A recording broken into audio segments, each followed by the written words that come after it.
দীর্ঘ ৮ বছর প্রবাসে কাটিয়ে যখন কাউকে না জানিয়ে বাড়িতে আসি সবাইকে সারপ্রাইজ দিব বলে, বাড়িতে এসে আমি নিজেই সারপ্রাইজ হয়ে যাই।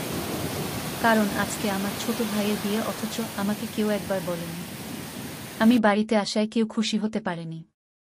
আমি ভালোভাবে বুঝতে পারছিলাম, কারণ তাদের চেহারায় খুশির চেয়ে বিরক্ত ভাবটা বেশি ছিল। সবার সাথে কৌশল বিনিময় করে ঘরে যাই। তখন বাবা আমার পিছন পিছন পিছন আসে।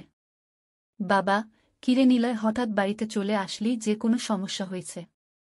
না বাবা, সমস্যা হয় নাই, তোমাদের দেখতে মন চাইল তাই চলে আসলাম। বাবা, ও তা আবার কখন যাবি? বাবার কথা শুনে অনেকটা অবাক হলাম। এই মায়ে বাড়ি আসলে, আর এখন জিজ্ঞেস করছে কখন যাবি। একটা মুচকি দিয়ে বললাম, কিছুদিন পর চলে যাব বাবা। বাবা, ও এখন না এসে কিছুদিন পর আসতি? এখনো অনেক লেনাদেনা বাকি আছে আমাদের।